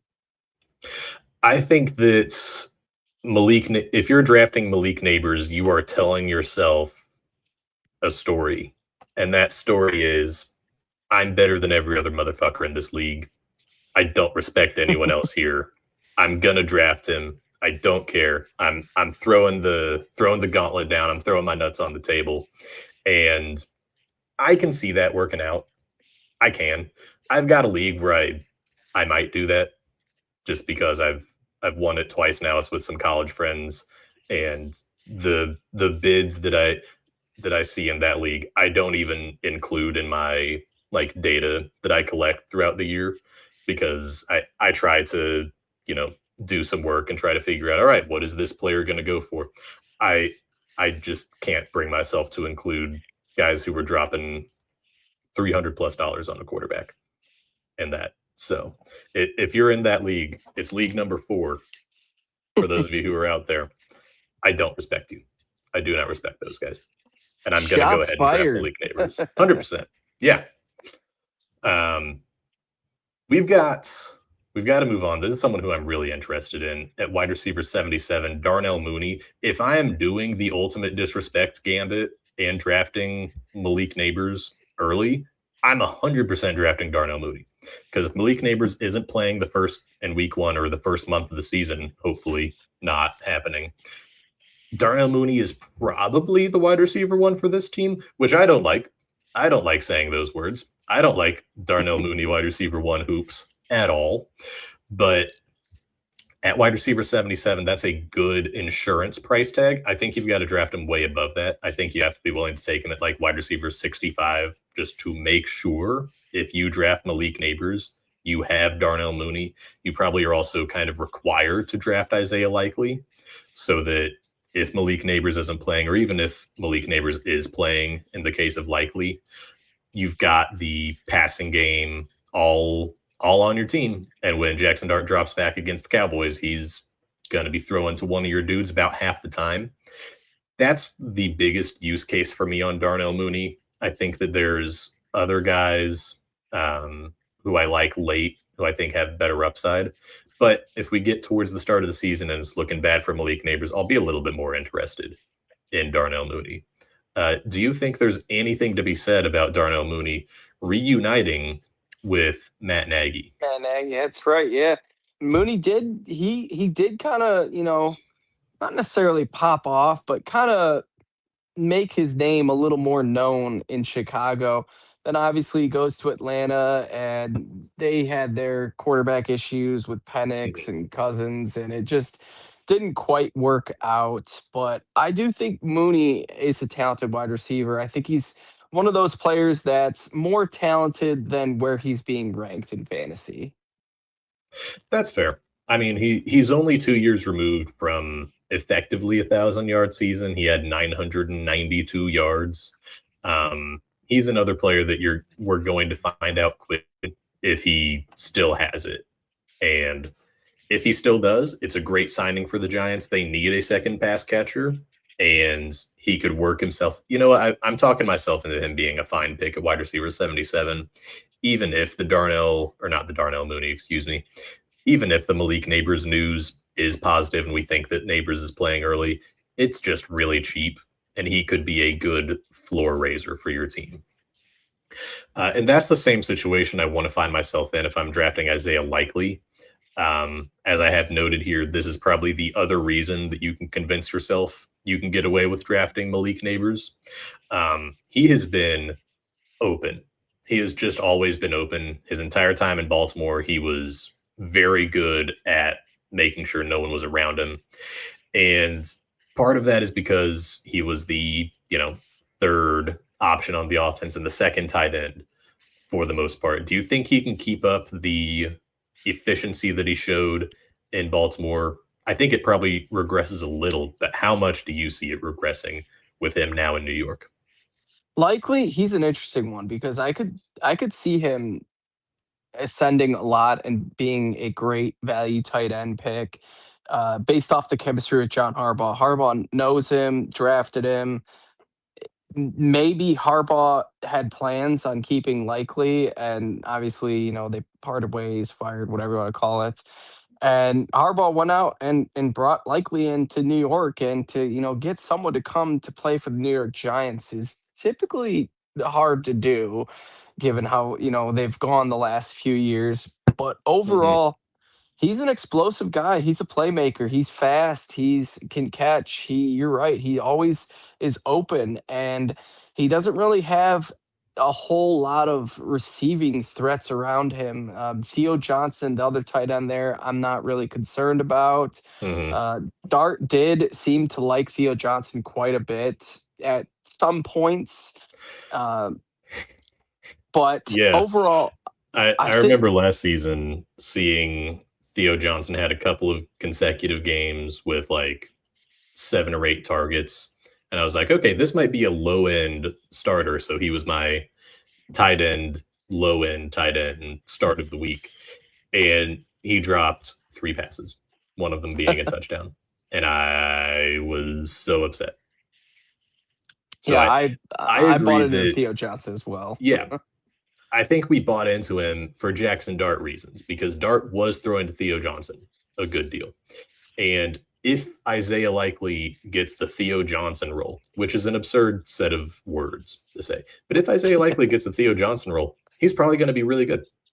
I think he's going to do well with that. Yeah, I agree, and it's similar. They also do have Scadaboo, Neighbors, even Mooney are all guys that have dealt with little nagging injuries. It's hard to judge Scadaboo because he had one bad injury in his rookie Hmm. year, and you can't really label him injury prone for that. But even kind of same with Neighbors, one bad injury in his second year. But overall, I do think that Likely definitely has a chance to outproduce his ADP, and especially with quarterbacks like Dart who are younger, you typically notice that younger quarterbacks like to target their tight ends. They like to have a security blanket. So if Hmm. Scadaboo isn't getting all those little check down security blanket receptions, it very well could go to Likely. Totally. Wouldn't be surprised by that at all. I think there's only one guy on the list of giant scrubs worth talking about, and that's Tyrone Tracy. He's a fine low end, probably a flex, probably a, if you don't think that Cam Scadaboo is going to start the season well, then I could see wanting to draft Tyrone Tracy. That's probably something that we're going to know more of as the season approaches.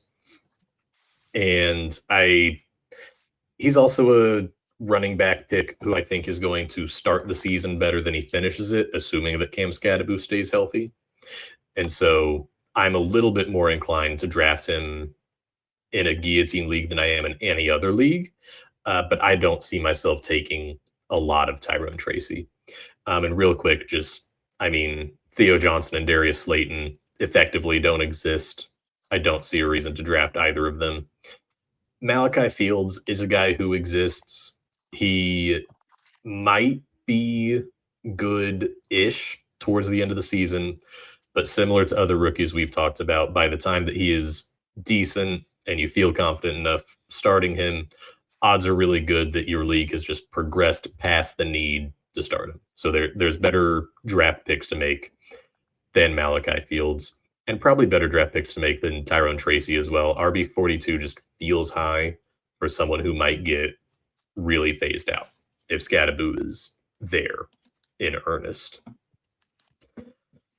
All right, let's wrap this up with the Washington Commanders, who were so bad to watch last season. That was one of the teams that got on primetime way too much and just had abysmal quarterback play because Jaden Daniels was not here.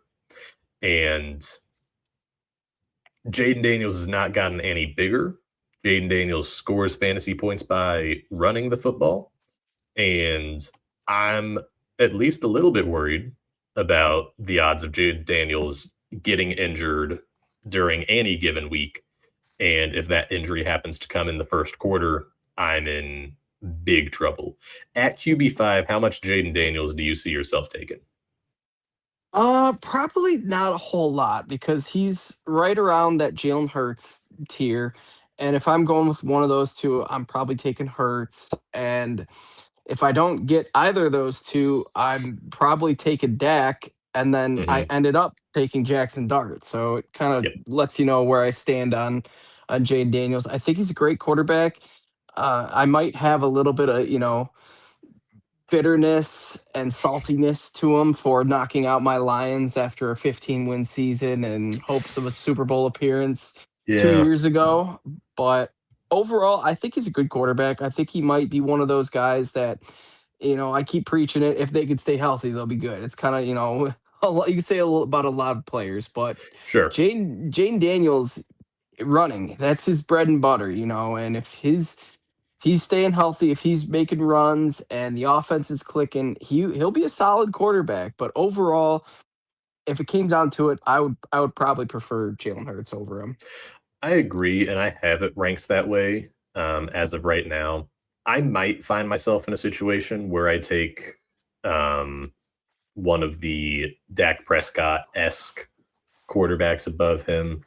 I'm not there right now, obviously, but the injury concern on Daniels, I think, is maybe something I'm too in my own head about.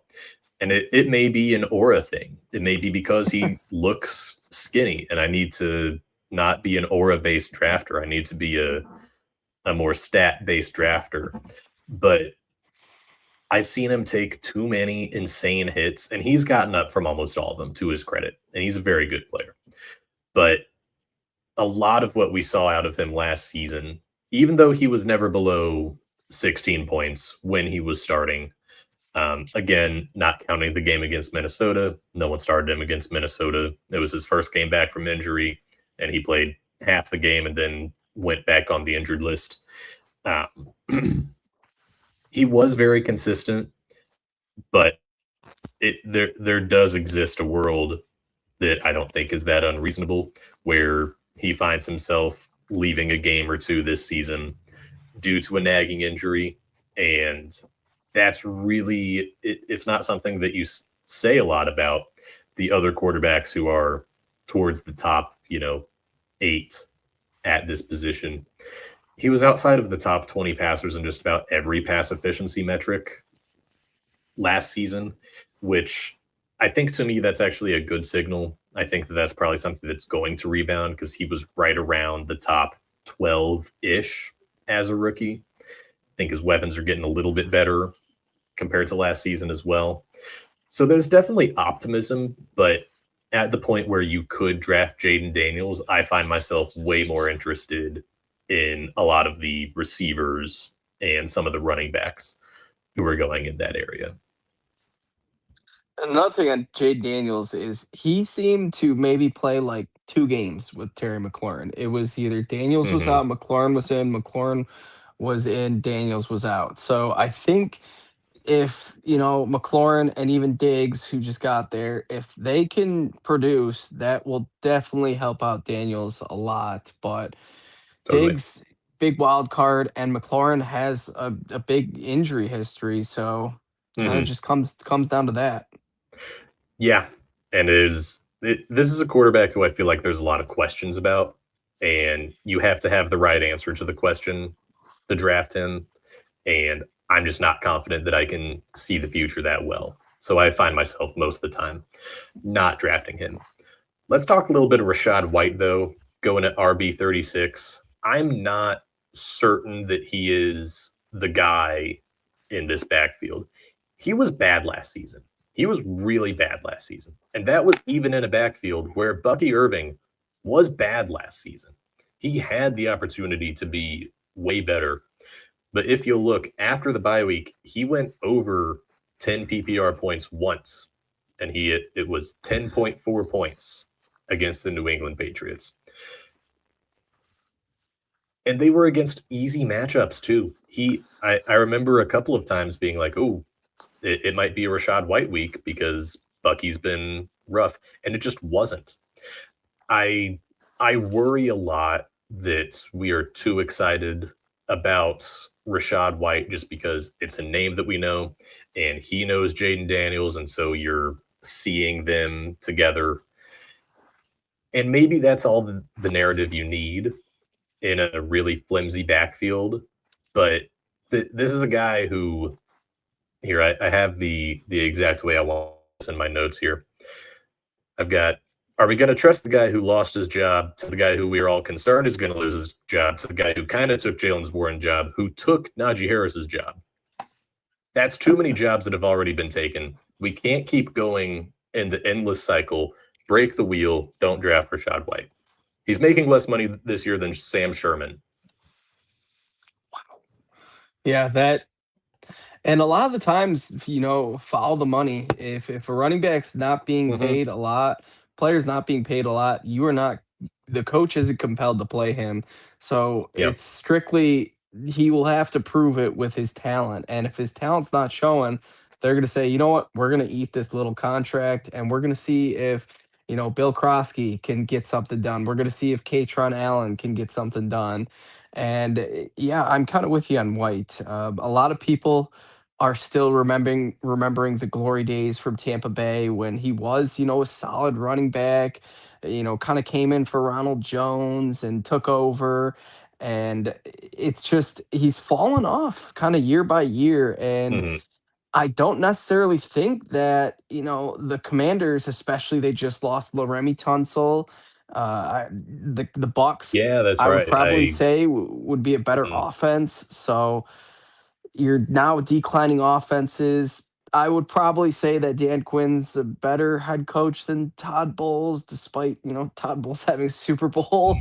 But overall, I think his new system is a bit of a decline, and with losing Tunsil, that's a very good offensive lineman that Yeah, all running backs I on that made team are these going to hurt. notes before the Laramie Tunsil injury, and I absolutely should have added that back in, especially talking about Jaden Daniels, a guy who probably needs uh, to have the pressure kept off of him. I think the hope for Rachaad White and the way that he was productive for fantasy football in the past is catching passes. But last season, he was not a good pass catcher. I've got it here. He was 29th among running backs in yards per route run. He was 22nd in route participation. He's not a really explosive guy. He's not a good tackle avoider.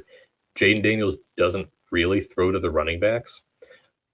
I just don't know what the thesis on Rachaad White being good is, except he just takes all of the work. I don't think any running back's taking all the work. I think we're in for a nasty, gross slog of a backfield that I'm probably not targeting. I'll talk a little bit when we get to Ja'Cory Krosky Merritt about when I would target that backfield. But until then, let's talk about some wide receivers. We got wide receiver 22, Terry McLaurin, who right now is just going around way too many guys that I'm interested in. And I've already pointed out this range is where I'm drafting a lot of Javonte Williams. And I mean, Josh Jacobs is happening right in that range as well. And I'm not as concerned about the Josh Jacobs legal situation. He's going right after Kyron Williams. There's older but less consistent running or wide receivers, going after him. I'm really hoping Did the Stefon Diggs signing and the Laramie Tunsil injury push him down the board a bit? But as of right now, I think wide receiver 22 is way too high for him to be drafted. I agree, and he has shown it. He definitely has the talent to, perform as a, you know, high end wide receiver too. But he's playing in the wide receiver one role. He's going to be Hmm. getting the toughest matchups. He's looked at as, the wide receiver one that we need to put, the best cornerback on, lock him down. And he's had a lot of injuries in his career and has been banged up, and he's only getting older. So McLaurin, he if he falls to you, you get some value on it. I think, Hmm. yeah, he could be a solid pick. But for where he's going right now, like you said, there's just too many other guys that I would prefer over him. I think the things that do give me hope about Terry McLaurin are that even though he's an older receiver, he didn't look washed last season. I tend to draft older receivers until they look washed. Devontae Adams, I thought last season looked really bad. He didn't even hit 900 yards despite playing, I think, every game last season. But McLaurin, despite missing time, despite having questionable quarterback play, 2.3 yards per route run. He had more than point 0.1 first down per route run. That's probably about, those are both around the best in the league. So I'd be willing to buy a return to form. I just don't want to buy it at this cost. And part of the reason I don't want to buy it at this cost is you can get Stefon Diggs way later, who I know he just got there and he still has to get used to it, but he's got a month before real football starts. He's going at wide receiver 65 right now. That's not going to hold at all. He is probably going to be in the top 45 receivers, I would imagine. And even still, I'm going to be targeting some Stefon Diggs. I think that they are closer, and I could definitely see a world where Stefon Diggs is the more consistent receiver because Terry McLaurin works a little bit more downfield. Like Terry, he still has the juice despite being older. He has 1.13 first down per route run and 2.55 yards per route run last season. Now that we're a little later into the episode, I feel like I can get a little bit more stat nerd e. Um, yeah, I've got on my notes here. I've got him at wide receiver 38 in that muscle of around wide receiver 40 guys that I'm reaching on, and I don't care that I'm reaching on in drafts. Guys like Josh Downs, Jacoby Myers, Chris Godwin, Wandale Robinson, who I think are going to be PPR scam merchants, and that is normally a very consistent proposition. I don't think he's going to have a lot of 20-point games. I don't think any of these guys outside of maybe Josh Downs are going to have a lot of 20-point games. But I don't think you're going to get eliminated from your Guillotine League and you're going to look back at your team and be like, man, this is all Stefon Diggs' fault. Like it's probably someone else causing you to hit the road. And you could also land Diggs with Terry McLaurin. I think the pair of them would be awesome. That might be 55, 60% of the team's passes on a given week.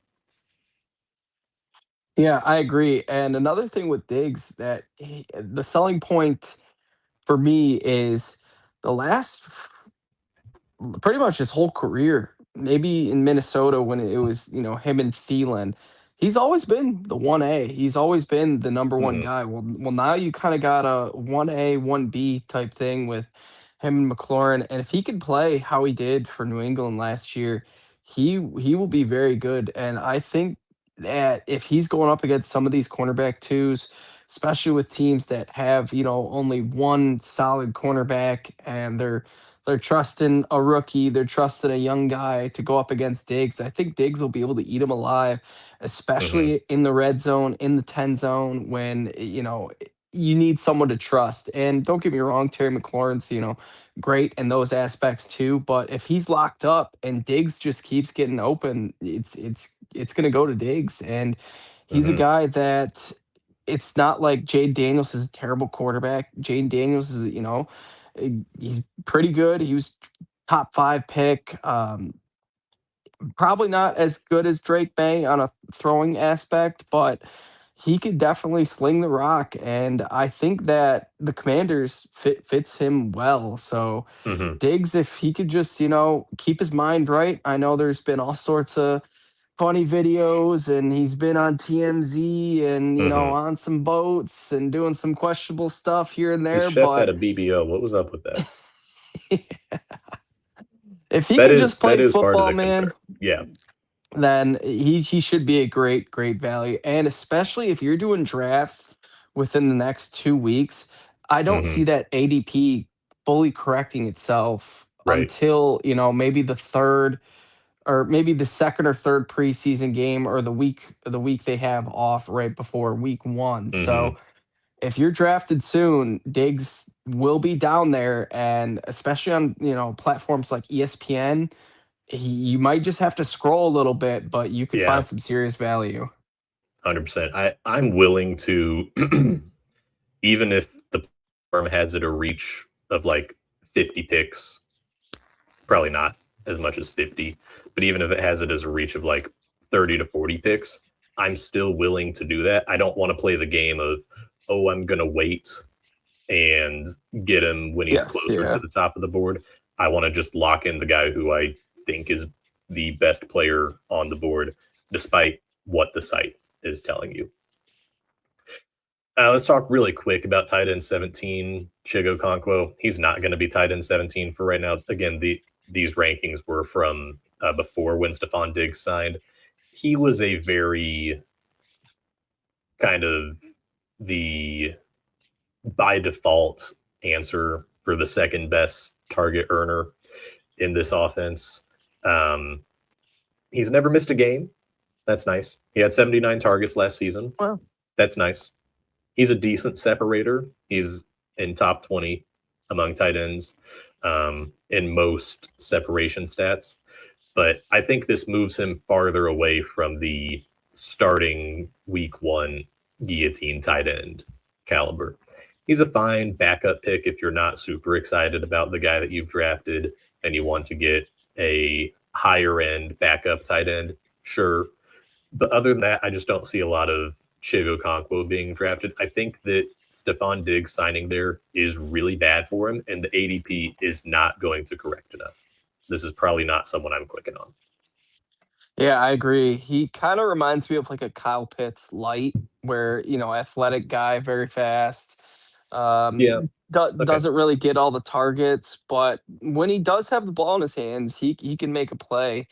Mm, And yeah, with the Diggs signing, you're definitely going to see, maybe not fully see the ADP, correct itself, but there's going to be a lot of people in leagues that see Chigo Conquo and want to draft him because they've seen the highlight plays on Twitter. sure. They've seen the Instagram reels of him taking jet sweeps and little check down passes, 70, 80 yards and making plays. But overall, he just he might not be the guy until an injury or something else happens to that offense. Sure.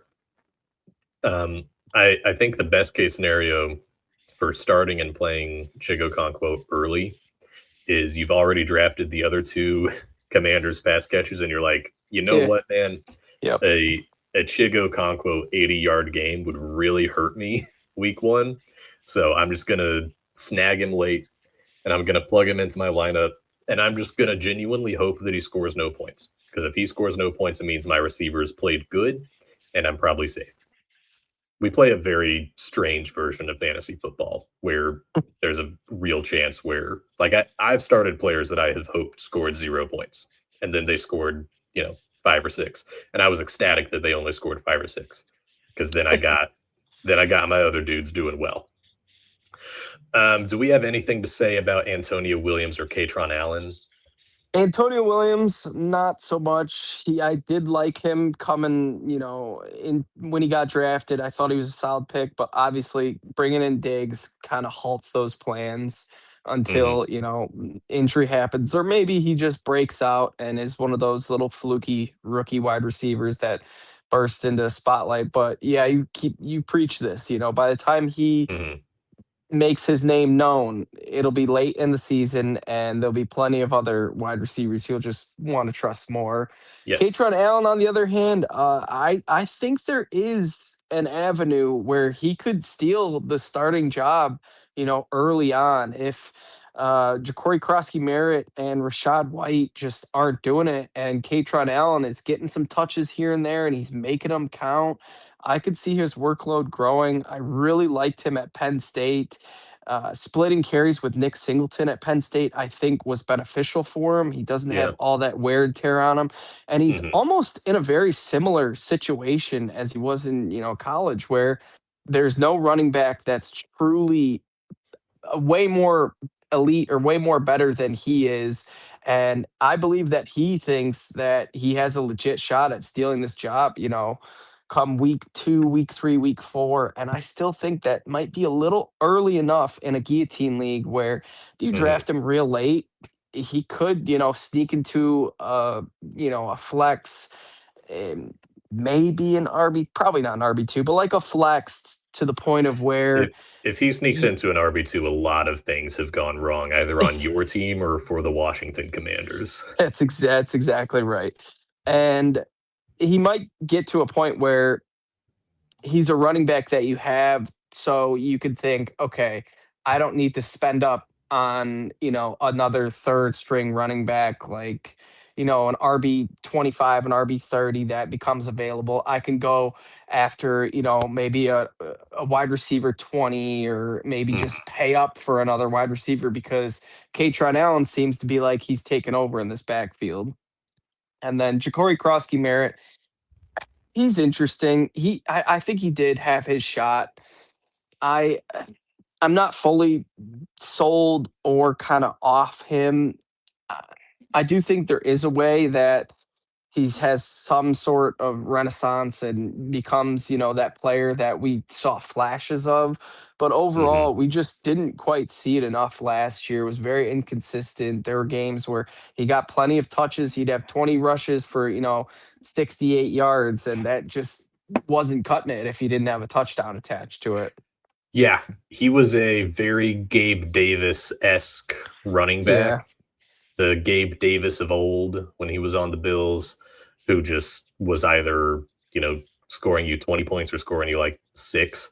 That's really what you got out of Corey Krosky Merritt last season. He had multiple, games in the high teens, a couple of high 20s games, and then just about everything else was like 8 points or fewer. Now, part of that is the offense was abysmal, and I don't expect it to be a ton better. I really think that he is the better runner between him and Rashad White, though, and I don't know how much running back receptions are going to be a thing this season. But I think that Katron Allen's better than both of them at the goal line, which is all just a Yeah. roundabout way of saying this running back room is probably abysmal. Yeah. This is not Avoid. something you're not gonna know when it's time. I'll tell you the one situation where I'm drafting Ja'Cory Krosky Merritt. I'm picking at the turn, and I've just completely neglected my running back spot. I have decided, screw it. It's the values were correct for me to go zero RB. I went zero RB. I've got a good quarterback. I've hopefully got one of the early tight ends. I nailed a bunch of good PPR wide receivers, and now I still have 2 empty running back spots. I'm just going to take Ja'Cory Krosky Merritt and Rashad White. And if one of them is good and the other one is bad on a given week, it's fine. I've got probably 12 points as a floor between the pair of them. I don't want to try to deal with starting, a Braylon Allen. I don't want to mess around with, I don't know, give me other running backs that are around RB 40. Let me look at the running backs around RB Pacheco, I 40. feel like would be Oh around God, there. no! Don't you? No, no Isaiah Pacheco under Andy Serkis. Yeah, Jordan Mason's happening Yeah, around Jordan there. Mason. Yeah. Tyrone Tracy who we just talked about, Woody Marks. Like, I don't want to have to be right about two of those guys individually. I would rather just be neither right nor wrong about the Commanders running backs and just hope that Katron Allen doesn't score a rushing touchdown week 1. But that's probably the only situation that I'm taking either Ja'Cory Krosky-Merritt or Rashad White. So with that, Adam, thanks so much for coming on and talking for a long time with me about the beautiful Guillotine fantasy football. If you guys are watching or listening and want to check out Adam's stuff, you can find him on Twitter at EverydayFFB, all one word there. He is the host of the Honolulu Blues podcast. What podcast topics do you have coming up? It's all Detroit Lions. We're just getting back into it. Lions are taking on the Bengals week 1 of the preseason, and it's interesting because the Bengals announced they're going to be playing Joe Burrow in the starters. So the Dan Campbell already came out and said Jared Goff isn't playing, but I expect to see maybe not, Goff, Gibbs, Amon-Ra, J-Mo. I don't think any of the elite players will playing, but if you want to get a look at Al Pacheco's injured too, so he won't play. If you want to get a look at rookie Sione right Vaki. tackle Blake Miller, yeah, Sione Vaki, he could be out there. Actually, Vaki might not. That's your play RB2, either. baby. He's got a broken nose, but really? he got poked in the eye during training camp, and then the next day they reported it was a broken nose, which I have no clue how that happens, That's especially with helmets and getting poked. Like, how hard was he poked? But yeah, all Lions content, all Lions topics. So if you're a fan of the Lions, or you got some guys on your fantasy team, check it out. Okay. Adam, thank you so much. Everyone who's still watching and listening here at the 2-hour mark, thank you so much for sticking with us for as long as you did. Go check Adam's stuff out. Keep checking out the Don't Get Last podcast as we keep cranking out our off-season content. We'll see you guys next time. Thank you.